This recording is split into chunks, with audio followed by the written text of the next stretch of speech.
అలా నేను మిస్ చేసావు. ప్రస్తుతం అంతర్జాతీయంగా బంగారం రేటు ట్రంప్ చేసేటువంటి వ్యాఖ్యల చుట్టూ తిరుగుతోంది. ఆయన ఏ రోజు ఎలాంటి స్టేట్మెంట్ ఇస్తారు, ఏ రోజు ఆయన ట్రూత్ ఖాతాలో ఎలాంటి పోస్ట్ చేస్తారో దీని మీద బంగారం రేటు ఆధారపడి ఉంది.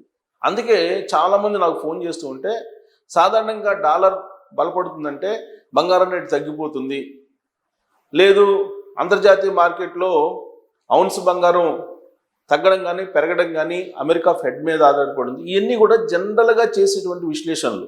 ఈవెన్ బులియన్ నిపుణులు కానీ లేదా ఆర్థికవేత్తలు కానీ వీళ్ళందరూ కూడా సాధారణంగా అమెరికా ఫెడ్ వడ్డీ రేట్లు, అలాగే డాలర్ బలపడుతుందా బలహీనపడుతుందా దీన్ని బేస్ చేసుకొని బంగారం రేట్లని పెరుగుతాయా తగ్గుతాయా అని చెప్పి విశ్లేషించేవాళ్ళు. ఇప్పుడు వాళ్ళ విశ్లేషణలకి మించి ట్రంప్ చుట్టూ ఇప్పుడు బంగారం రేటు తిరుగుతుంది. దానికి కారణం ఏంటంటే రోజుకు ఒక రకంగా ఆయన స్టేట్మెంట్ ఇవ్వటమో లేదంటే ఆయన ట్రూత్ ఖాతాలో ఒక పోస్ట్ చేయటమో జరుగుతుంది. అందుకే నేను నిన్న చాలా క్లియర్గా చెప్పాను, ఖచ్చితంగా బంగారం రేటు మళ్ళీ పెరుగుతుంది, రేపే పెరుగుతుంది అని చెప్పాను. ఎలా చెప్పామనంటే, ఇరాన్ నుంచి అమెరికా పౌరులు ఇమీడియట్గా ఖాళీ చేయండి అని చెప్పి ఒక స్టేట్మెంట్ ఇచ్చాడు ట్రంప్. ఆ స్టేట్మెంట్ వెనక ఉన్నటువంటి ఆంతర్యం ఏంటి? ఇరాన్ మీద సైనిక చర్య ఉండబోతుంది అనేటువంటి అనుమానం కలిగించేలాగా ఆయన స్టేట్మెంట్ ఇచ్చారు. అందుకే హడావుడిగా ఇరాన్లో ఉండేటువంటి అమెరికా పౌరులు అక్కడి నుంచి తరలి వెళ్ళిపోతూ ఉన్నారు. వాళ్ళు వెళ్ళిన తర్వాత ఏం చేస్తారు అనే దాని మీద ఆధారపడి ఉంది బంగారం రేటు. ఇరాన్ చుట్టూ సైన్యాన్ని మోహరించి ఉన్నాడు అమెరికా అధ్యక్షుడు ట్రంప్. అమెరికా సైన్యం అంతా మోహరించి ఉంది. ఇరాన్లో అక్కడ ఉండేటువంటి ప్రభుత్వం మీద ఖమేనీ ఈయన కనిపిస్తున్నాడు. ఆయన మీద వ్యతిరేకంగా అనేక మంది ఆందోళనలు చేస్తూ ఉన్నారు అక్కడ. ఈ ఆందోళనలను అణచివేయడానికి దాదాపు 5,000 మందిని చంపేశారు అక్కడ. అయినప్పటికీ ఆందోళనలు కొనసాగుతూ ఉన్నాయి. ఎందుకు? అమెరికా సపోర్ట్ చేస్తుంది, మేమున్నాం, మేము వస్తున్నాం, మీరు ఆందోళన చేయండి అని చెప్పి. ఇప్పుడు ఆందోళనకారులని ఆదుకోవడానికి మేము రంగంలో దిగాల్సి వస్తుంది అని చెప్పి ట్రంప్ చెప్తూ ఉన్నాడు. అసలు ఆయన ఉద్దేశం వేరు, కానీ ఆయన చేస్తున్నది వేరు. ఇరాన్ మీద ఆధిపత్యం కావాలి. ఇరాన్ చుట్టూ అమెరికాకు సంబంధించినటువంటి అణు స్థావరాలు ఉన్నాయి. వాటిని కాపాడుకోవాలంటే ఇరాన్ని అణచివేయాలి, ఇరాన్ని తమ ఆధీనంలోకి తీసేసుకోవాలి. అదే జరుగుతుంది ఇప్పుడు. సైనిక చర్య, అక్కడ ఉండేటువంటి పౌరుల్ని కాపాడుతాము, మేము కాపాడాలి అనేటువంటి ఒక అభిప్రాయాన్ని అంతర్జాతీయ సమాజానికి కలిగించి ఆయన తమ సైన్యాన్ని ఇరాన్లో ప్రవేశపెట్టడానికి సిద్ధమవుతున్నారు. ఆ ప్రవేశపెట్టే ముందు ఆయన ఇచ్చేటువంటి స్టేట్మెంట్లు బంగారం ధరలను ఒడిదుడుకులకు గురి చేస్తుంది అంతర్జాతీయ మార్కెట్లో. కరెక్ట్గా 2-3 రోజుల క్రితం ఔన్స్ బంగారం $5,000 కంటే తగ్గింది అంతర్జాతీయ మార్కెట్లో. $5,000 కిందకు వచ్చినప్పుడు ఆటోమేటిక్గా మనకు కూడా దేశీయంగా బంగారం రేటు తగ్గుతుంది. $5,000 కంటే పైనకి వెళ్ళిపోతుంది అనుకోండి, ఇక 1,60,000, 1,70,000 ఇటా వెళ్ళిపోతుంటుంది బంగారం రేటు దేశీయంగా. తులం బంగారం, మేలిం బంగారం. ఇప్పుడు అంతర్జాతీయ మార్కెట్లో $5,000 మళ్ళీ పెరిగిపోయింది. గత 2 రోజుల నుంచి $4,800 ఉన్నటువంటి బంగారం ఔన్సు ఇప్పుడు మళ్ళీ $5,000 క్రాస్ అవుతుంది. దానికి కారణం ఏంది? ఇరాన్ అమెరికా మధ్య ఏం జరుగుతుంది? మరి ఆ ఉద్రిక్తతలను భారతదేశంలో ఉన్న బంగారం రేట్కి సంబంధం ఏంటి అని చెప్పి మీరు అనొచ్చు. ఇదంతా కూడా అంతర్జాతీయంగా కొంతమంది లిమిటెడ్ పీపుల్ చేసేటువంటి ఒక పెద్ద గోల్మాల్ వ్యవహారం. అక్కడ యుద్ధం వస్తుంది. ఆ యుద్ధం ఎటువైపు దారితీస్తుందో తెలియదు, వరల్డ్ వార్ వైపు దారితీస్తుందేమో. అందుకే ఆయా దేశాలకు సంబంధించిన రిజర్వ్ బ్యాంకులు పోటీపడి బంగారం కొనుగోలు చేస్తున్నాయి. దాంతో ఉత్పత్తి అయ్యేటువంటి బంగారానికి డిమాండ్కి మధ్య గ్యాప్ వస్తుంది. ఆ కారణం చేత డిమాండ్ పెరిగింది కాబట్టి బంగారం రేటు పెరుగుతుంది అనేది మనకు చెప్తూ ఉంటారు. కానీ ఇరాన్ మీద సైనిక చర్య చేస్తే ఇరాన్ ఏమంటుంది? మొత్తం స్మాష్ చేస్తామని చెప్తుంది. ట్రంప్ ఏమంటున్నాడు? ఇరాన్ మీద మేము ఖచ్చితంగా అక్కడ ఉండే ఆందోళనకారులను మేము కాపాడుతాం అంటున్నారు. మరి అదే జరిగితే థర్డ్ వరల్డ్ వార్ వస్తుందనంటే మరి ఇరాన్ దగ్గర ఉండేటువంటి అణుస్థావరాలు ఉన్నాయి కొన్ని, వాటిని కనుక ఏమాత్రం వాళ్ళు పేల్చేస్తే నిజంగానే అణు విస్ఫోటనం వచ్చేటువంటి అవకాశం ఉంది. మధ్య ప్రాచ్యం ఏదైతే ఉందో ఖచ్చితంగా ఆ మొత్తం ఫ్లేరప్ అయ్యే అవకాశం ఉంది. అప్పుడు అమెరికాకి సపోర్ట్ ఇచ్చేటువంటి దేశాలు, లేదంటే ఇరాన్కి సపోర్ట్ ఇచ్చేటువంటి దేశాలు, అరబ్ కంట్రీస్, ప్రధానంగా అరబ్ నాటో ఏర్పాటు చేయాలని చెప్పి ఈ మధ్యకాలంలో అరబ్ దేశాలన్నీ కూడా అనుకున్నాయి. ఒకవేళ అలాంటి పరిస్థితి వస్తే అప్పుడు వరల్డ్ వార్ వచ్చే అవకాశం ఉంది. యుద్ధం స్టార్ట్ చేయడం వరకే ఎవరిదైనా వాళ్ళ ఆధీనంలో ఉంటుంది. ఒకసారి స్టార్ట్ చేసిన తర్వాత అది ఎటువైపు టర్న్ అవుతుందో ఎవరు అంచనా వేయలేరు.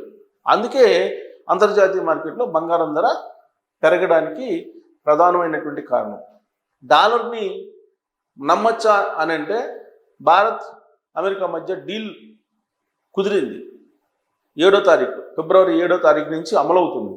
దీంతో అంతర్జాతీయ మార్కెట్లో డాలర్ ఇండెక్స్ బలపడుతుంది. ఇది ఒక శుభ పరిణామం బంగారు ప్రియులకు. కానీ ఈ డీల్ ఎంతవరకు మెటీరియలైజ్ అవుతుంది అనేది ఒక చర్చ జరుగుతుంది. ఎందుకంటే ఇప్పుడు రష్యా ఉంది, రష్యా నుంచి ఆయిల్ కొనుగోలు చేస్తుంది భారతదేశం. ఇటీవల వరకు కూడా రష్యా నుంచి ఆయిల్ కొనుగోలు చేయడం ఆపేశారు. అందుకే మేము డీల్ కుదుర్చుకున్నాము అని చెప్పి అమెరికా చెప్తుంది. ఆ డీల్లో కూడా దాదాపు 40 లక్షల కోట్ల రూపాయల విలువైనటువంటి ఉత్పత్తులని భారతదేశానికి దిగుమతి చేసి అమ్ముకోవడానికి అమెరికా కుదుర్చుకుంది.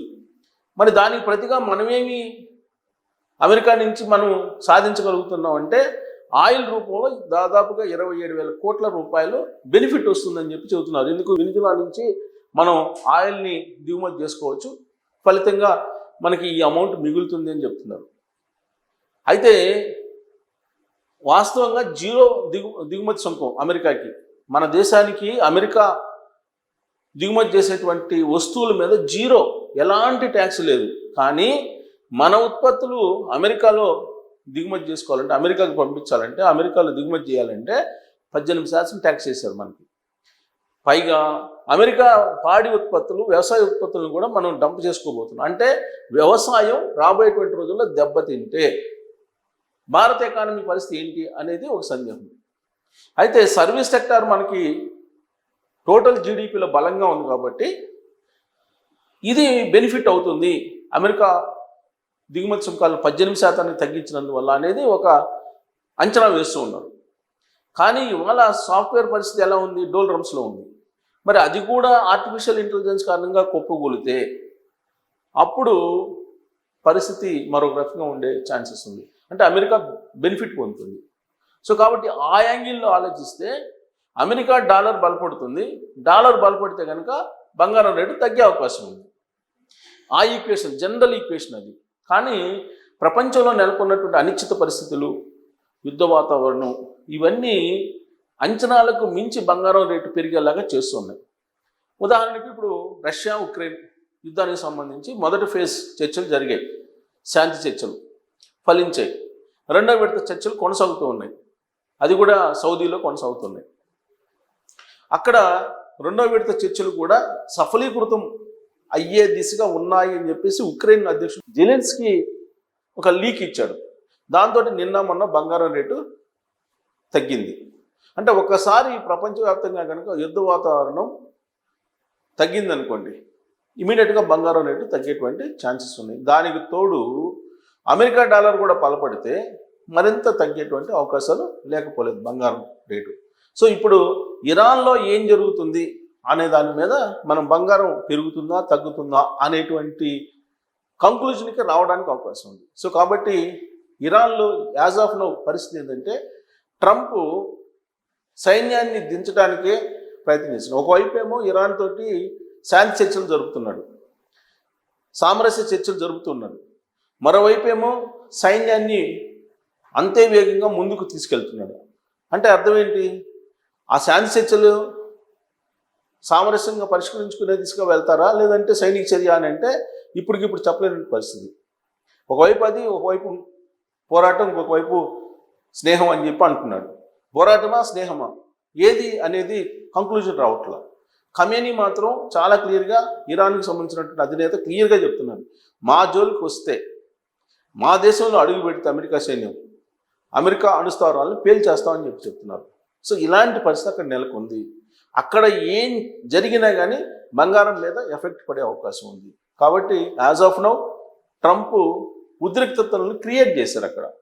సో అవి తగ్గించేటువంటి బాధ్యత కూడా ఆయనదే. కాబట్టి అవి తగ్గితే కనుక బంగారం రేటు తగ్గుతుంది. లేదు దాన్ని ఇలానే కంటిన్యూ చేస్తే బంగారం రేటు మళ్ళీ పెరిగే అవకాశం ఉంది. మరి ట్రంప్ ఏం చేస్తాడు అని అంటే వీళ్ళనంత వరకు ఆయన డాలర్ని పెంచుకునేటువంటి ప్రయత్నం, డాలర్ని బలోపేతం చేసే ప్రయత్నం చేస్తాడు అమెరికా అధ్యక్షుడు నిఖార్సుగా ఉంటే. కానీ ఆయన బేసిక్గా బిజినెస్ మ్యాన్, రియల్ ఎస్టేట్, అలాగే క్రిప్టో కరెన్సీ ఇవన్నీ చేస్తుంటారు. మరి క్రిప్టో కరెన్సీకి డిమాండ్ రావాలి అని అంటే దానికి అంతర్జాతీయంగా డిమాండ్ కలిగించాలి. అది చేయాలంటే బంగారం రేటు తగ్గించాలి లేదా పెంచాలి. వీటి మీద ఆధారపడి ఉంది క్రిప్టో కరెన్సీ. సో ఇలా ఆయన బిజినెస్ గేమ్ ఆడుతున్నాడు అంతర్జాతీయంగా. ఈ బిజినెస్ గేమ్లో గందరగోళమైనటువంటి పరిస్థితి బంగారం విషయంలో నెలకొంది. కాకపోతే కొంతమంది ఏమో పెరుగుతుంది అంటున్నారు, కొంతమంది ఏమో తగ్గుతుంది అంటున్నారు. వీటన్నిటికి కూడా మీరు 100% నమ్మాల్సిన అవసరం లేదు. మామూలు రోజుల్లో అయితే విశ్లేషణలను కొంతవరకు నమ్మొచ్చు, కానీ ఇప్పుడున్నటువంటి పరిస్థితుల్లో నమ్మటానికి ఛాన్సే లేదు. సో ఇరాన్లో ఏం జరుగుతుంది అనే దాని మీద మాత్రం పెరుగుతుందా తగ్గుతుందా అనేది ఆధారపడి ఉంది. ఇరాన్లో కనుక అక్కడ శాంతి పరిస్థితులు, సామరస్య పరిస్థితులు నెలకొంటే ఖచ్చితంగా బంగారం రేటు తగ్గే అవకాశం ఉంది. సో దీని మీద మీ అభిప్రాయం ఏంటని తెలియదు. Thank you.